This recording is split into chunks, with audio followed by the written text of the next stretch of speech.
Milí študenti, veľmi rád vás vítam na dnešnom predstavení, ktoré vám vlastne prednesú divadelníci. Dúfam, že sa vám bude páčiť, že vás bude zaujímať. Potom bude nasledovať prednáška.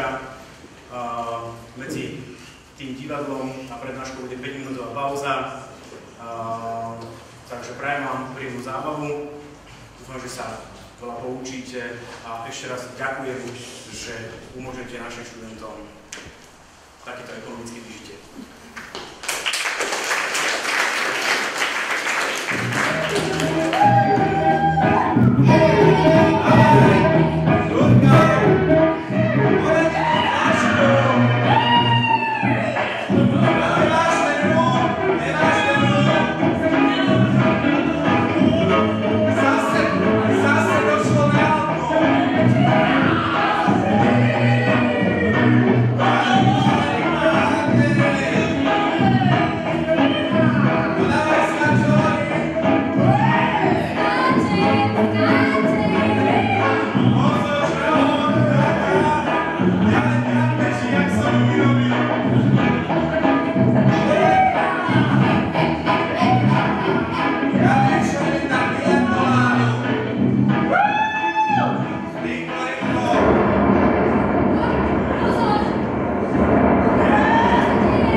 Investícia do politika na správnom mieste. Viete, ja vidím Že máte zničenú loď? Máme. Vy ste asi rybári, že? No nie, No, ja by som vám mohla pomôcť. Vybaviť vám nejaké dotácie, nejaké peniaze, alebo čo by ste povedali na takú celkom novú, kúlovú plachetničku, pipky v bikinách. To všetko môžem zariadiť, alebo daňami a rôznymi reguláciami zničím vašu konkurenciu, takže zničím! Ale počkajte, ale keď takto vy za to ako zaplatíte, potom to nie je niečo ako úplatok? Kdeže? Vy ste ešte mladí, fotia nás. Máme to radi. Vy ničomu nerozumiete, ako úplatok, to by bolo predsa protizákonné. V žiadnom prípade. Ale aby ste rozumeli, ja disponujem nejakými zdrojmi štátnymi a je tu taká možnosť sa dohodnúť. Dobre. Ale ja nemám čas to byť len s vami. Ja musím naháňať aj iných voličov. Tak zatiaľ, daj päť. Čauko. Počkajte, ale kde to sme, ako sa mal tento ostrov a kde vás nájdem, keby som vás potreboval? Mesto Stopín je ostrov Korumpo, pôjdete takto rovno 20 metrí, potom 6 kilometrí doľava, potom narazíte na takého tučného chlapa v košeli a tam je môj billboard. A keď ho uvidíte, vrátite sa naspäť do informačnej kancelárie a tam vám všetko povedia. Košeli, dostanem sa k nemu, určite sa usmieva, ale potom mám ako ísť dole, alebo doprava, tam som sa stratil. Teta. No čo je? Hovorí nezrozumiteľne, zavádza jak všetci politici, nechytajú aj my zle. Marko, počuj, ale nemohli by sme využiť jej pomoc, však toto všetko nám núka skoro zadarmo, stačí, keď jej dáme hlas. Ako dáme hlas? Máš tu trvalý pobyt, chalan? Nemám chalan. No tak čo vyprávaš? A to nebude iba tak zadarmo. Mne sa to nevidí. To ak je tu viacej takýchto individuí, tak by som najradšej hneď opravil loď a do Bystrici. Tak ty si tu môžeš lopotiť s touto tvojou loďou a ja aspoň spoznám túto krajinu a toho tvojho operaného hrocha si budem zosedol. No tak určite, poďte. Idem s tebou. Ja tu nebudem látky búchať a mákať, ja idem s tebou a cestou si budem všetko zapísať, dobre? Tak určite, ja tu budem sám, no bráda. Tak čauko.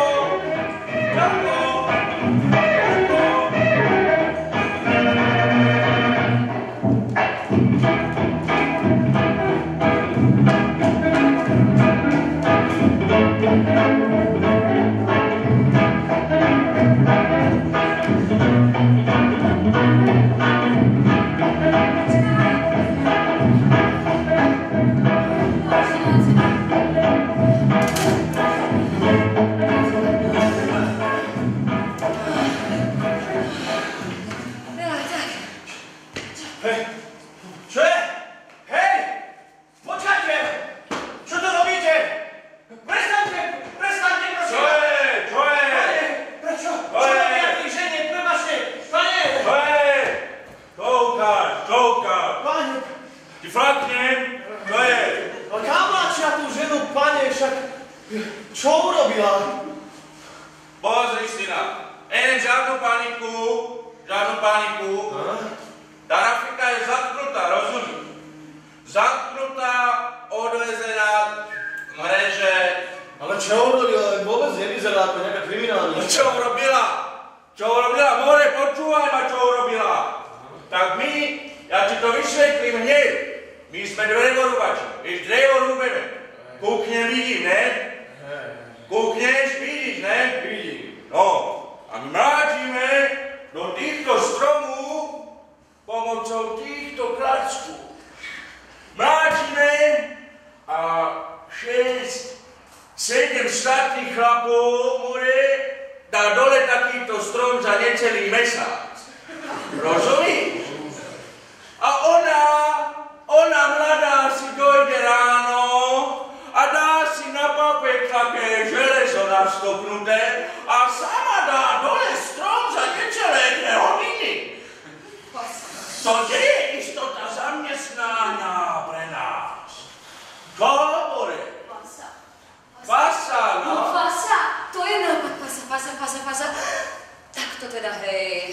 To je fasola. Ani sa nedivím, že je tu prázdna kasa. Niekto žiť si bude jak prasa a blbosť, tu kvitne, že krása. No skrátka, ľudia sú čudná, živočíšna rasa. Dobre som to vymyslela? To bol ten hviezdoslav more. To čo bolo? Čo vypráva tá slepka? Nie ste vy z mesta?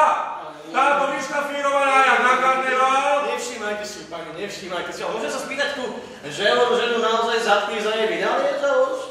Hej. A však ten vynález by pomohol všetkým ľuďom rúbať stromy, aj keby neboli takí siláci ako vy, čo? Potom by ste mohli rýchlejšie rúbať tie stromy a čas, ktorý by ste si ušetrili, pritom by ste mohli darovať niečomu inému. Mohli by ste stavať, robiť skrine, stoly, lode, alebo stavať domy, nie? Skrine, stromy, lode, si skadze. Pozri. Najdôležitejšie je na práci je. Čo najdôležitejšie je na práci je? Čo na práci je? Čo? Nerozumieš otázke? Najdôležitejšia je istota zamestnania. Rozumíš? Slepka, chápe? Áno, zároveň. Lebo počkaj, my to máme analisticky podchytené. To ja ti prevediem, to ty budeš čumieť. To ty teraz nevykrieš.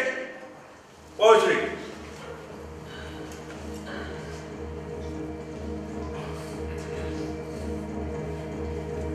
Naše výpočty založené na ukazovateľoch priemerného rastu ekonomiky a štatistických výkazoch ekonomického ústavu ukazujú, že podpora pracovania a predĺžovania práce zvyšuje náročnosť práce o 14,4% meraného ako podiel výdavkov mzdy práce na podiel rastu množiny priemernej zamestnanosti na celkové DPH krajiny.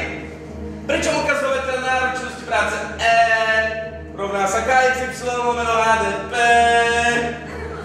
krajiny, kedy K je konštanta rastu 1,1 Y, náročnosť práce je Y a čo je HDP, vie každý debil. Dočumíš to? To kúkáš, jak to máme podchytené, že? Chalani musíme riadne pofedzovať. Mononukleotitický